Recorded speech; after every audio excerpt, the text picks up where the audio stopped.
അക്കൂസ് കിച്ചണിലേക്ക് എല്ലാവർക്കും സ്വാഗതം. ഞാൻ ഇന്ന് ഒരു സോഫ്റ്റ് ആയിട്ടുള്ള പുട്ട് എങ്ങനെ ഉണ്ടാക്കാമെന്നാണ് ഈ വീഡിയോയിലൂടെ നിങ്ങൾക്ക് കാണിച്ചു തരാൻ പോകുന്നത്. ഞാൻ ഒരുപാട് സ്ഥലത്ത് നിന്ന് പുട്ട് കഴിച്ചിട്ടുണ്ട്, അതിനൊന്നും ഇത്ര സോഫ്റ്റ് കണ്ടിട്ടില്ല. ഇങ്ങനെ ഒരു വീഡിയോ ഇട്ടാൽ അറിയാത്തവർക്ക് അത് ഉപകാരപ്പെടുമല്ലോ എന്ന് കരുതിയാണ് ഈ വീഡിയോ എടുത്തത്. നല്ല സോഫ്റ്റാണ് ഈ പുട്ട്. അത് കാരണം തൊണ്ടയിൽ കുടുങ്ങുന്ന പോലെയും നെഞ്ചരിച്ചൽ ഇങ്ങനെയുള്ള പ്രോബ്ലംസ് ഒന്നും ഉണ്ടാവില്ല. ഇനി വീഡിയോയിലേക്ക് കടക്കാം. ഞാനിവിടെ ഒരു ഗ്ലാസ് ഡബിൾ ഹോസിൻ്റെ പുട്ടുപൊടിയാണ് എടുത്തിട്ടുള്ളത്. ഈ ഒരു ഗ്ലാസ്സിലാണ് എടുത്തത്.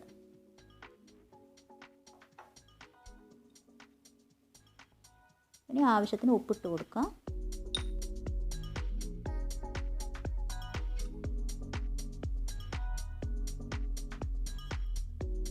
ഇനി ഈ പുട്ടുപൊടി കുറച്ച് വെള്ളം ഒഴിച്ച് നനച്ച് കൊടുക്കാം. വെള്ളം കൂടിപ്പോകാനും പാടില്ല, എന്നാൽ പുട്ടുപൊടി നല്ല സോഫ്റ്റായി കിട്ടുകയും വേണം.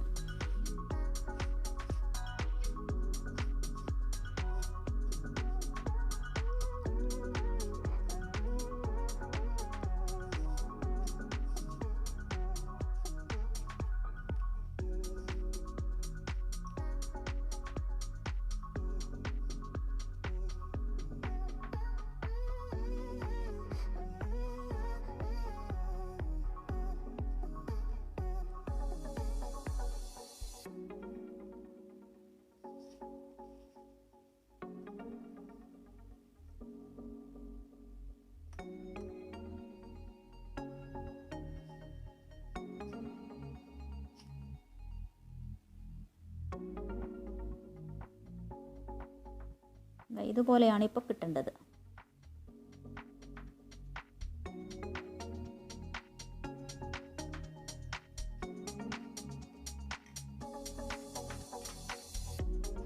ഇനി ഈ നനച്ച പുട്ടുപൊടി പുട്ടും കുറ്റിയിൽ നിറച്ചെടുക്കാം.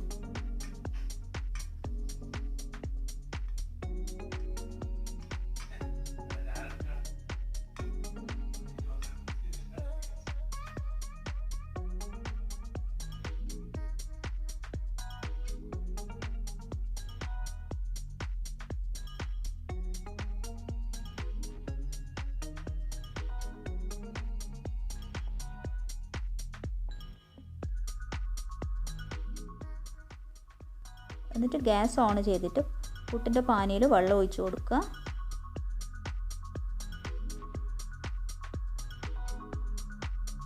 എന്നിട്ട് പുട്ടും കുറ്റി ഇതിന് മുകളിൽ വെച്ച് ആവി വരുന്നത് വരെ വെയിറ്റ് ചെയ്യാം.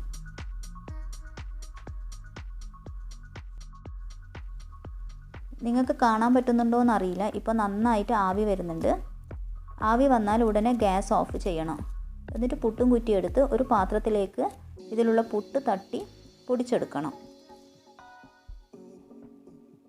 ആവി വന്നതിന് ശേഷം കൂടുതൽ സമയം ഗ്യാസിൽ വെക്കാൻ പാടില്ല, പുട്ടുപൊടി ഹാർഡായി പോകും. അത് പ്രത്യേകം ശ്രദ്ധിക്കണം.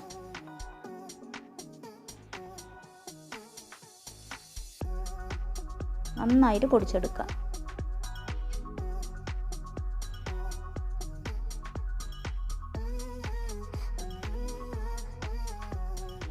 ഇനി ബാക്കിയുള്ള പുട്ടുപൊടി കൂടി കുറച്ചൊന്ന് നനച്ചെടുക്കാം.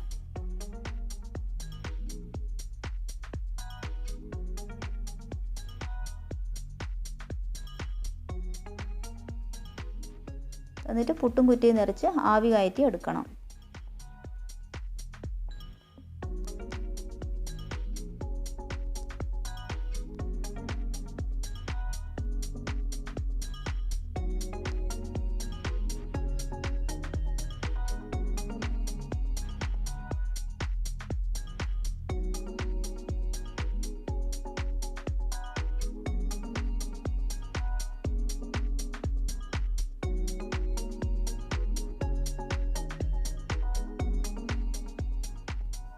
ആവി വന്നതിന് ശേഷം പുട്ടുപൊടി ഒരു പാത്രത്തിലേക്ക് തട്ടി ഇതുപോലെ പൊടിച്ചെടുക്കണം.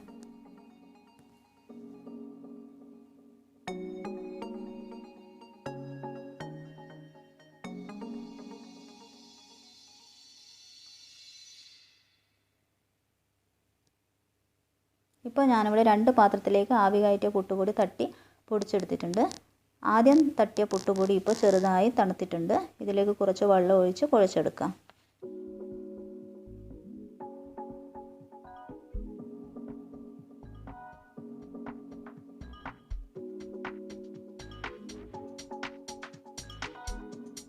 ഇനി പുട്ടും കുറ്റിയും കുറച്ച് ചിരവിയ തേങ്ങ ഇട്ട് കൊടുക്കുക. ശേഷം പുട്ടുപൊടി ഇട്ട് കൊടുക്കുക.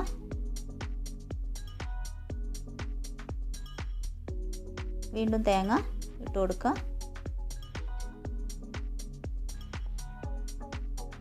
വീണ്ടും പുട്ടുപൊടി ഇട്ട് കൊടുക്കുക. അങ്ങനെ നമ്മൾ സാധാരണ പുട്ടുപൊടി നിറക്കുന്ന പോലെ നിറച്ചെടുക്കാം.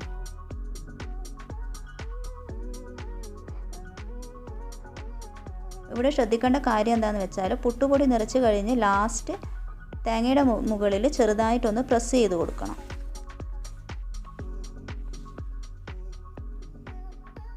അപ്പോൾ പലർക്കും സംശയം ഉണ്ടാവാം ഈ പുട്ട് പൊടിഞ്ഞു പോയില്ലേന്ന്. അങ്ങനെ പൊടിഞ്ഞു പോവാതിരിക്കാൻ വേണ്ടിയാണ് ഇങ്ങനെ ചെറുതായിട്ടൊന്ന് പ്രസ് ചെയ്ത് കൊടുക്കുന്നത്.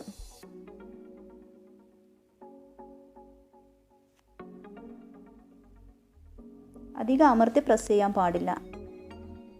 പിന്നെ ആവി പുറത്തേക്ക് വരാൻ താമസിച്ചു പോകും. അത് പ്രത്യേകം ഒന്ന് ശ്രദ്ധിക്കണം.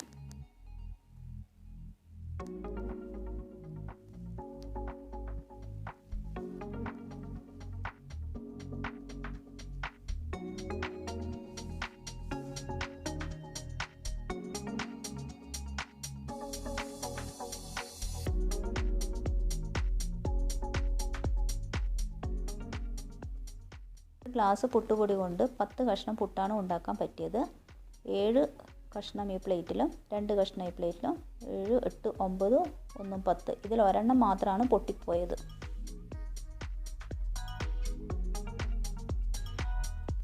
ഈ സ്റ്റെപ്പ് അറിയാത്തവരുണ്ടെങ്കിൽ ഒന്ന് ട്രൈ ചെയ്ത് നോക്കിയിട്ട് നിങ്ങളുടെ അഭിപ്രായം കമൻസിലൂടെ അറിയിക്കണേ. Thanks for watching.